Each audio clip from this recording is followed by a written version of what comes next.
Ascension Sunday, right after the transition, Kevin got up in front of the church and said, among other very exciting things, that he knew that we were moving into a time of life groups being message-based. And he had a couple of strong reasons that had come out of 40 days of prayer and fasting and group discussions to suggest that.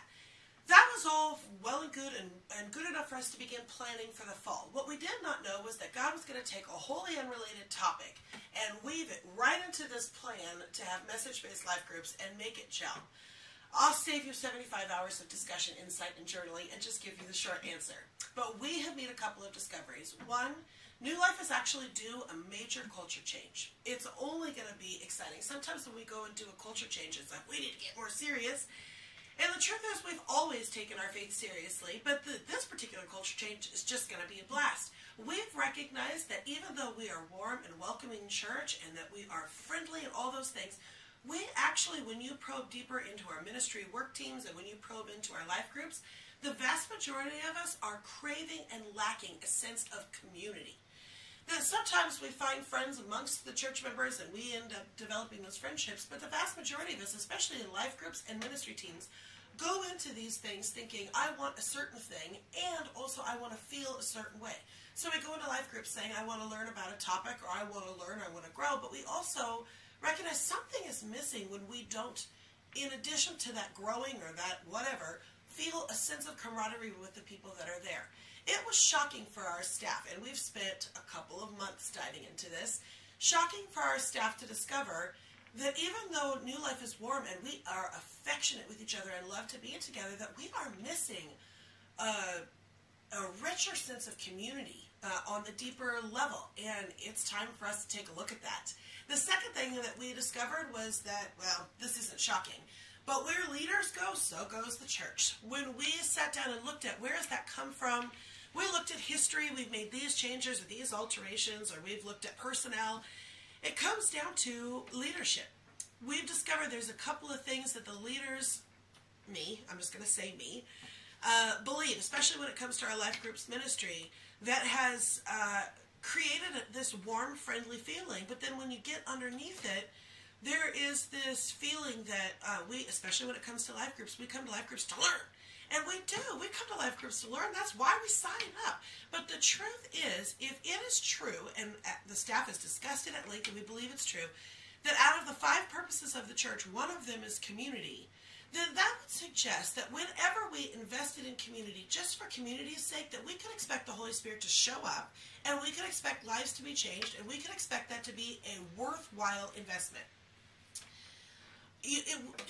It just wouldn't seem like it takes that much discussion to get to that particular revelation, but we had to dig in deep to discover that we actually, on our staff, believed that community is one, a feeling, and 2, a symptom. That if you're doing church well, you'll have a nice sense of community. So when we looked around and we saw people making friends and we saw guests being warmly welcomed, we thought, check, we've got a great sense of community. But we were shocked to discover that there are much deeper levels of community that we're all, even the staff, are totally craving.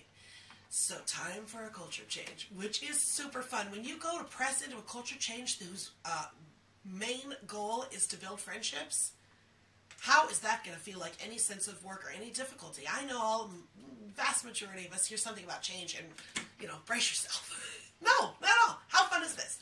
So as we're gearing up for life groups in the fall, I am making this video for one reason and one reason only. I'm asking you to be part of that culture change. I know that I have to make a group video in order to speak to 34 of you to be exact.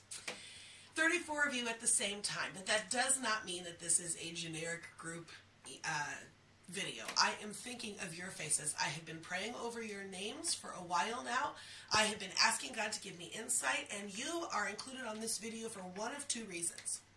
We went to Willow Creek's Leadership Summit this last weekend and heard a speech that was wholly unrelated to this, but she said a fact that was super interesting.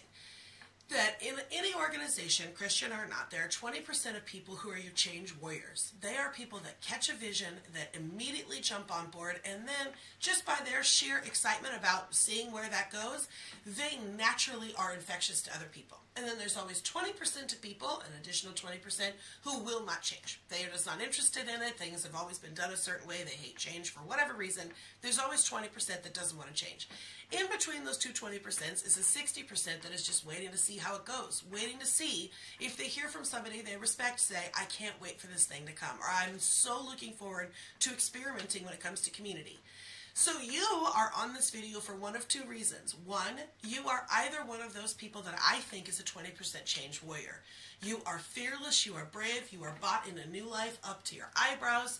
You are influential in other people's lives. You adore seeing what God is doing amongst us, and you love being part of it.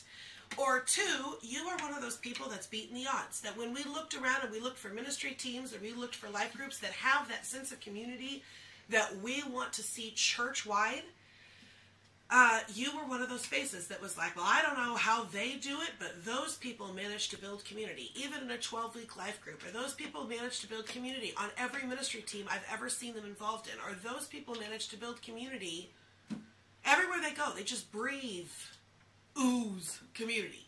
So you are one of those two people. I sat down and prayed that God would give me the names and faces and hearts of people that I thought, one, would jump on board with this change and enjoy the process of experimenting. For me, as I'm heading into the fall, this just keeps coming to mind. What if? What if?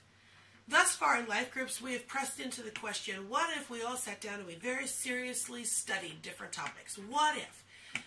But we're going to ask God, all right, God, if there are 5 purposes to the church, and I don't know if you know what those are, so I'll just list them real quick. Evangelism is a purpose of the church. God designed the church for discipleship, help us become more like Christ.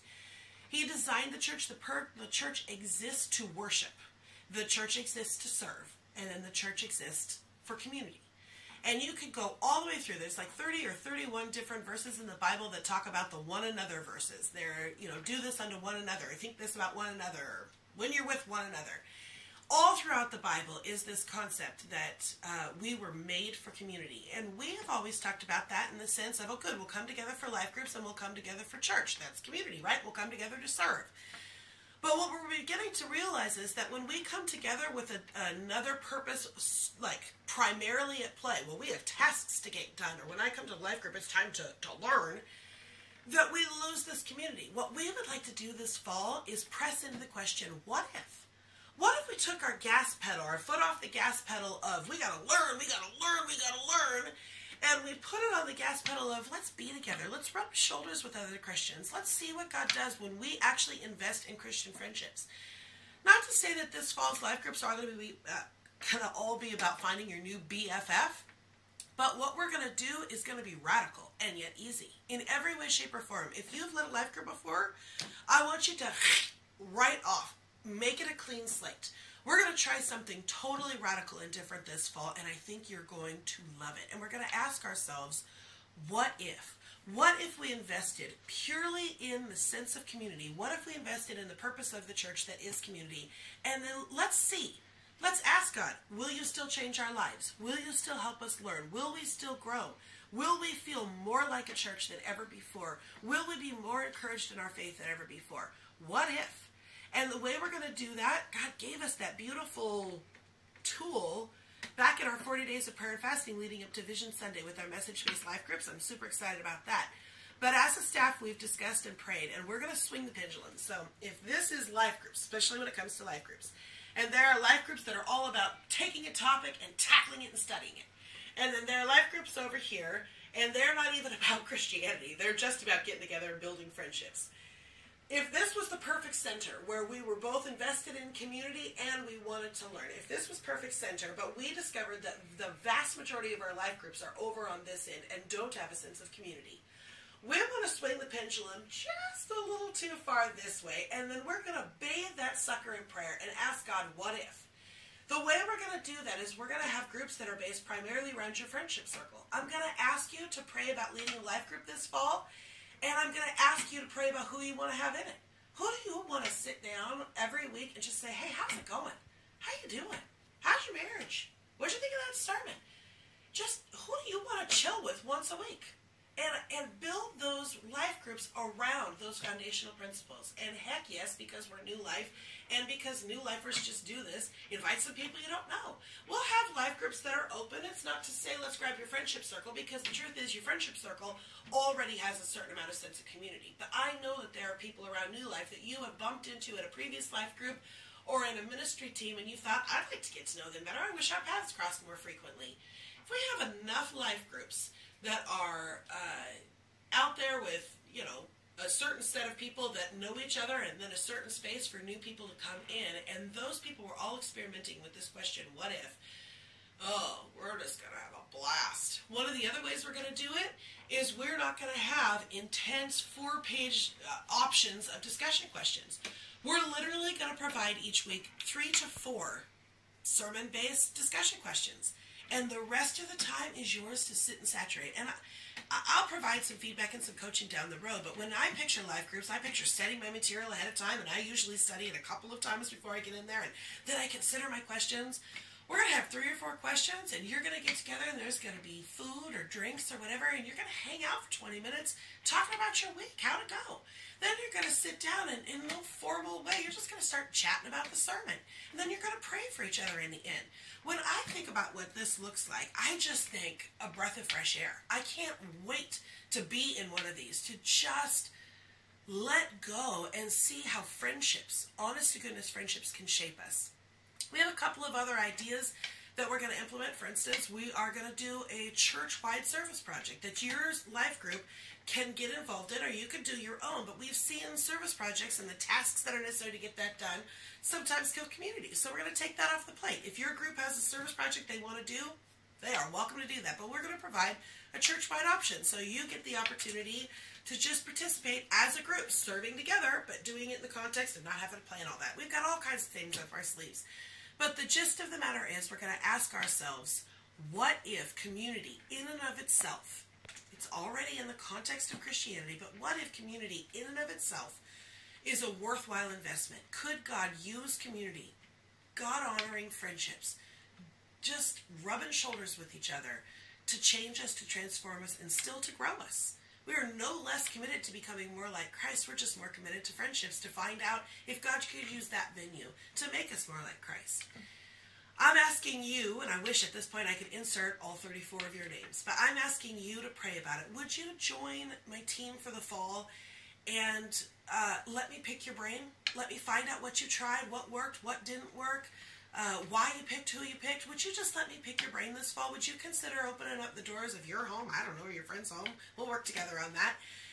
But meeting at a home with 8 to 10 people. We want these groups to be smaller. You can't make good, solid friends with 25 people. But with 8 to 10 people, and just sharing life together for the fall, and letting me in a little to your mind and to your experience to help us figure out how we can move forward at New Life, being the thirsty Christ followers that we have always been, but not so driven by that mode that we skip over the sense of community, or that we're missing out on one of the 5 purposes of the church. Would you be one of those change warriors? Would you let me pick your brain if you're one of those community trendsetters? I would love to partner with you, and I'm asking you to pray.